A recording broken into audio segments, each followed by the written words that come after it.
the quantum communication satellite. That I think it may have caught some Western observers a little bit. China just unveiled a city that feels like it was built for 2050. Streets, parks, and buildings are all controlled by AI. Underground systems, smart grids, and 15-minute neighborhoods make life almost effortless. The world has never seen anything like it. How can a city this advanced exist today?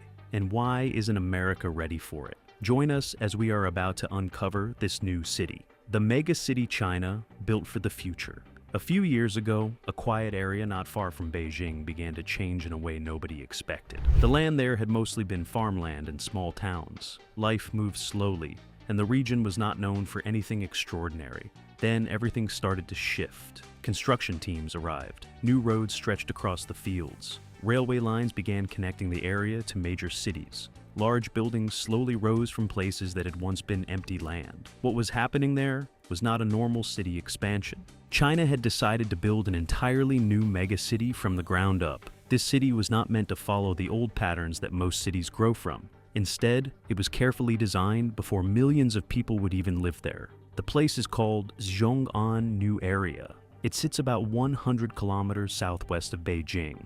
When the Chinese government announced the project in 2017, many people did not immediately understand how big the plan really was. But inside China, planners and engineers quickly realized they were working on one of the most ambitious city projects ever attempted. Beijing, the capital of China, has become extremely crowded over time. Tens of millions of people live and work there. As the population grew, the city began facing pressure on housing, transportation, and public services. Instead of letting Beijing grow endlessly, leaders decided to move some important institutions and companies to a new place. That idea became the foundation for Zhong'an, but the plan went far beyond simply moving offices to another location. The goal was to create a completely new kind of city, one where technology, environment, and everyday life could work together in a smoother way. Because the city was starting from empty land, planners had the rare chance to design everything in advance. Streets could be arranged for easy travel. Public transportation could connect neighborhoods efficiently. Parks and lakes could be protected from the beginning, instead of being squeezed between buildings later. The size of the project is enormous. The planned area covers around 1,770 square kilometers, making it larger than many major cities around the world. The city is expected to welcome millions of residents over time. Universities, research centers, hospitals, and technology companies are also being moved there to help build a strong economic center outside Beijing. Many large state-owned companies have already opened offices in the area. New schools and hospitals are being prepared to support future residents. High-speed rail lines now connect the region with nearby cities, making travel much faster than before. Yet the most remarkable part of Zhong'an is not only its size. What makes it feel so different is how it was designed to function like a smart system. From the beginning, engineers planned a city where digital networks help manage daily life. Across the city, sensors and monitoring systems collect information about traffic, electricity, water supply, and other services. This information flows into central management platforms that help operators understand what is happening across the entire city at any moment. Below the streets lies another important part of the design. Long underground tunnels carry pipes, power cables, and communication lines. These tunnels allow workers to inspect and repair infrastructure without digging up roads or disturbing the neighborhoods above. At the same time, the city is being built with large green spaces and protected natural areas. Lakes and wetlands remain part of the landscape, helping improve air quality and reduce flooding. Planners wanted the city to grow while still protecting the environment around it. Universities from Beijing are preparing new campuses there. Hospitals and research institutions are also relocating to support future residents. Step by step, the city is being shaped into a place where millions of people could eventually live, work, and study.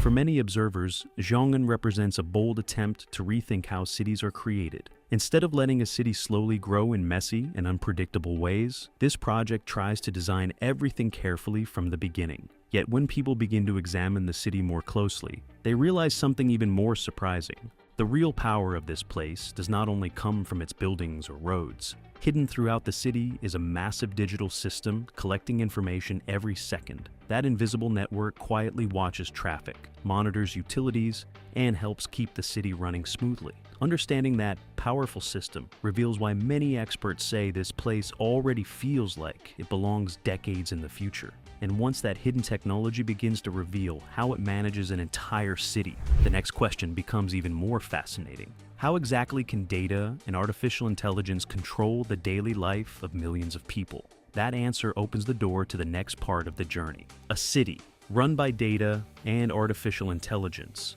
When people first saw pictures of the new megacity, they usually noticed the wide roads, the modern buildings, and the clean, organized neighborhoods. Everything looks calm and carefully planned. But what truly makes the place feel futuristic is not always visible to the eye.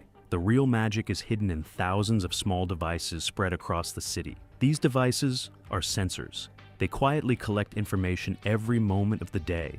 Some watch traffic movement, others track electricity use, water flow, and air quality. Many are placed inside transportation systems, buildings, and public spaces. Each one gathers tiny pieces of information and sends them into a large digital network. All of that information flows into a powerful control system, often described as the city's brain. This system uses advanced computer programs to study the data and understand what is happening across the entire city. It can detect problems quickly and help officials respond before small issues grow into larger ones. For example, traffic signals can adjust automatically when vehicles begin to crowd certain roads. If a water pipe shows unusual pressure, engineers can receive warnings before the pipe breaks. Electricity demand can also be balanced so that neighborhoods receive stable power, even when usage suddenly increases. Instead of waiting for problems to appear, the system constantly watches for early signs that something may go wrong. This allows city managers to react faster and keep services running smoothly.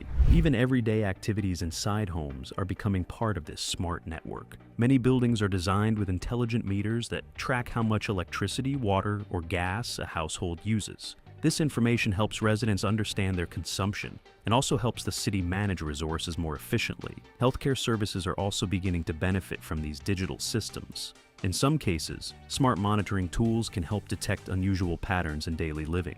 For example, if an elderly resident who lives alone suddenly stops using water or electricity for a long period of time, welfare services may be alerted to check if help is needed. Transportation is another area where technology plays a major role. High-speed rail already connects the region to nearby cities, allowing people to travel quickly between locations.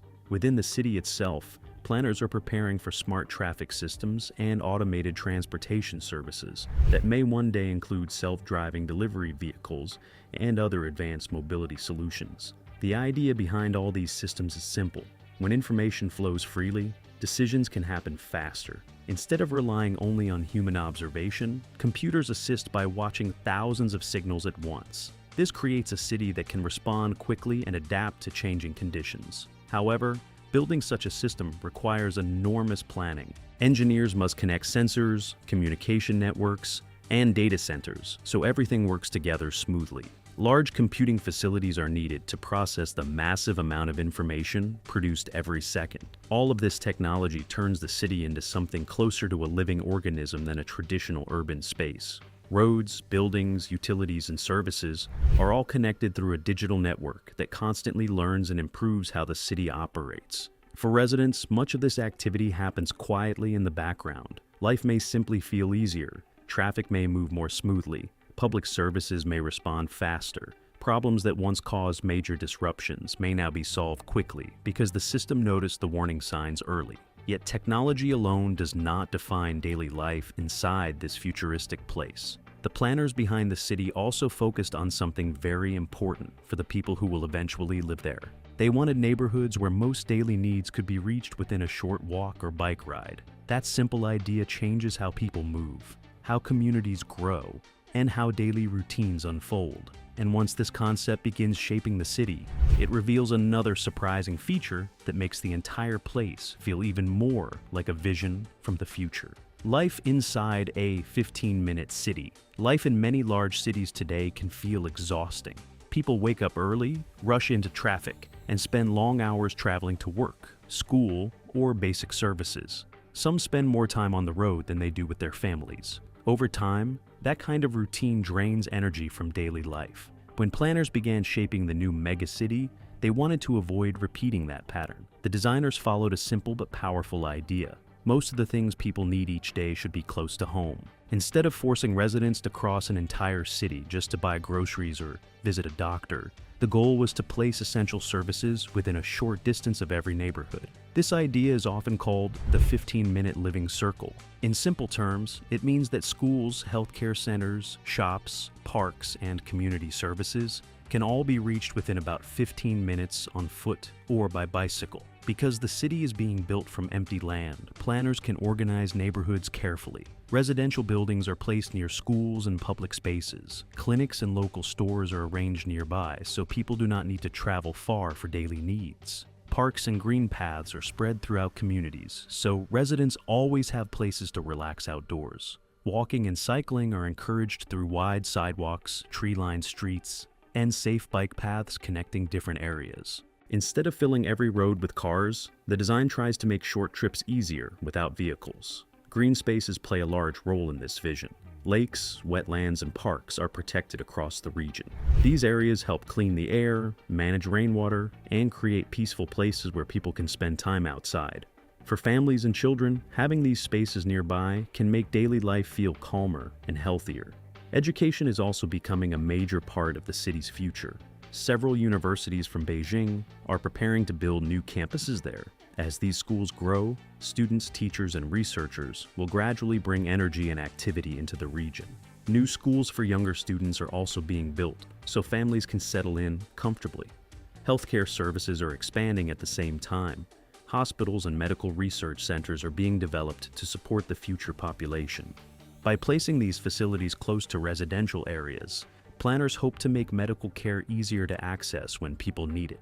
Transportation still matters in a city of this size, but the goal is to reduce the need for long daily commutes. High-speed trains connect the region to nearby cities, including Beijing. This allows professionals to travel quickly between major centers when necessary. Within the city itself, the idea is different. Instead of relying only on cars, transportation systems are designed to support walking, cycling, and efficient public transit. When people can reach many destinations within their own neighborhood, daily movement becomes simpler and less stressful.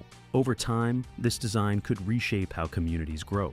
When people spend less time traveling across the city, they may spend more time within their local neighborhoods. Parks, schools, and shared spaces become places where relationships grow naturally.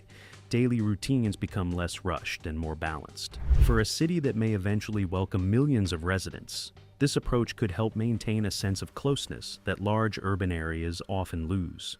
Yet even with such careful planning, creating an entirely new city is not without challenges. Buildings may rise quickly, roads may be finished, and technology may be installed, but one important question still remains. A city only truly comes alive when people fill its streets, open businesses, and build communities together. And that leads to the next part of the journey, where an even bigger question begins to appear. Why did China decide to build such an enormous city from scratch in the first place? And what long-term goal might be hiding behind this bold decision? Why China is building entire cities, plus from zero. When people first hear about a brand new megacity rising from farmland, the first reaction is usually surprise. Many countries expand their cities slowly over time. New buildings appear, neighborhoods grow outward, and highways stretch farther into surrounding land. That gradual process is how most modern cities developed. But China chose a different path for this project. Instead of allowing Beijing to keep spreading outward without limits, planners decided to create a new center of development nearby. This decision was connected to several major challenges that large cities face today. Beijing has grown into one of the most important cities in the world. It is the political center of China and home to many major companies, universities, and research institutions. Over the years, millions of people moved there searching for opportunity. As the population increased, pressure on housing, transportation, and public services also increased. Traffic congestion became a daily struggle. Housing prices rose sharply. Pollution and overcrowding became concerns that city planners could no longer ignore. Expanding the city endlessly was not seen as a long-term solution. Creating Xiong'an offered another option. Instead of forcing Beijing to carry all the weight of economic activity, the new city could share some of that responsibility.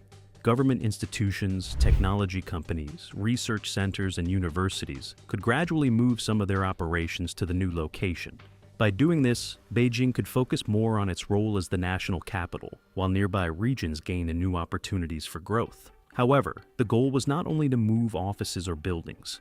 The project was also meant to test a new model for how cities might develop in the future. Older cities often struggle to update their infrastructure because so much already exists. Roads, power systems, and buildings were built decades earlier using older technology. Upgrading them later becomes expensive and complicated. Starting from empty land removes many of those limitations.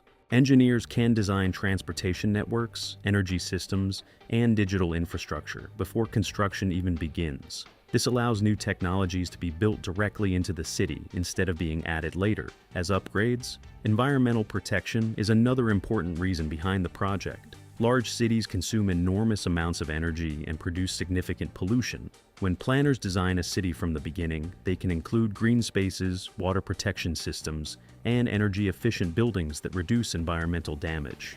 In Xiong'an, wetlands and lakes were preserved as part of the city's design. These natural areas help control flooding, improve air quality, and create healthier surroundings for residents. Protecting these ecosystems early prevents the problems that often appear when cities grow without careful planning. The city is also part of a broader regional plan, linking Beijing with nearby areas such as Tianjin and Hebei province. By improving transportation and economic connections between these regions, planners hope to create a balanced development zone instead of concentrating everything in one crowded place. For the Chinese government, this project represents something much larger than a normal construction effort. Officials often describe it as a project designed to serve the country for many generations. The idea is to build a city that can grow gradually over decades while continuing to adopt new technology and new urban solutions. Yet, even with strong planning and massive investment, building a city from scratch carries risks.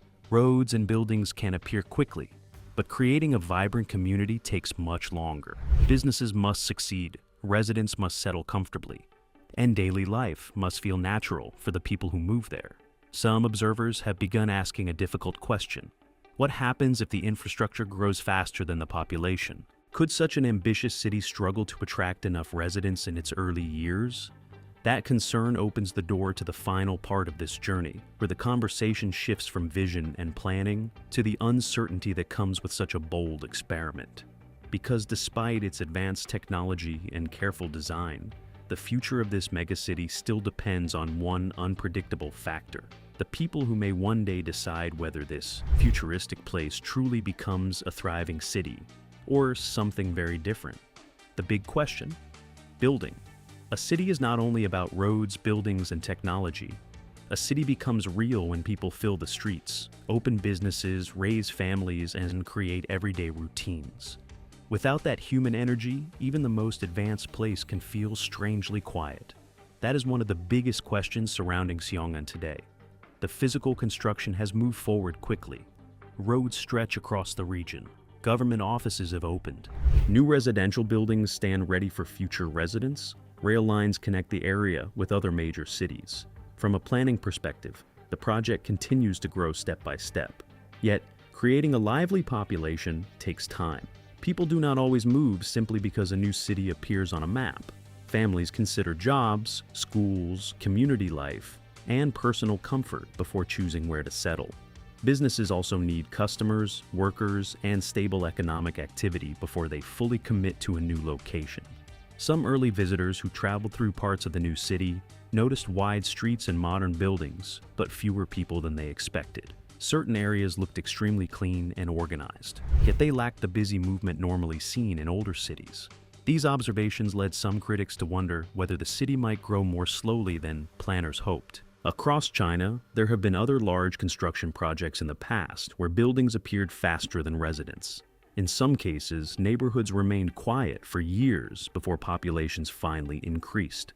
Because of this history, some analysts cautiously watch how Xiong'an develops. However, supporters of the project argue that patience is necessary. They explain that the city was never meant to fill overnight. Instead, It is planned as a long-term development that may grow gradually over many decades. Universities, research centers, and companies are still in the process of moving their branches to the area. As more institutions arrive, new jobs are expected to appear.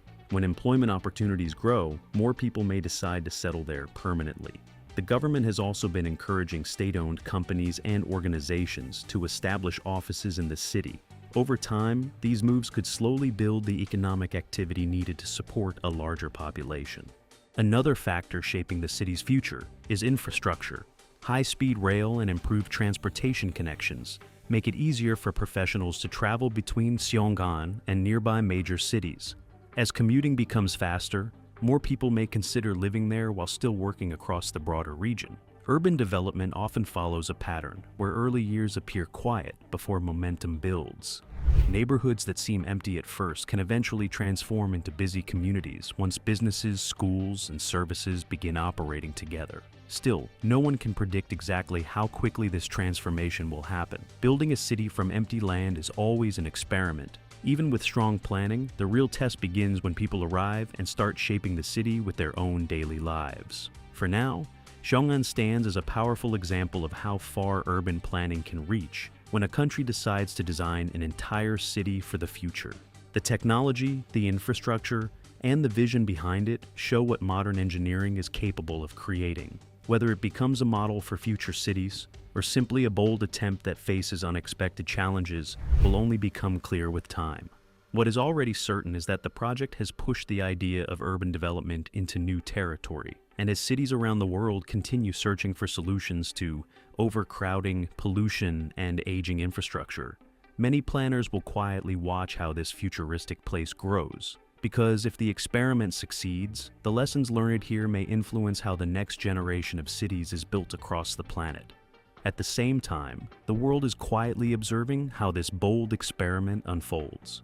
Urban planners, engineers, and governments in many countries are paying close attention to every stage of its development. They want to see whether a city designed with advanced technology from the beginning can truly improve daily life for millions of people. If the project succeeds, it could inspire similar ideas in other parts of the world. But if it struggles, it will still offer valuable lessons about the risks and limits of building the future all at once. If you enjoyed this video, like and subscribe, and also click the next video shown on your screen.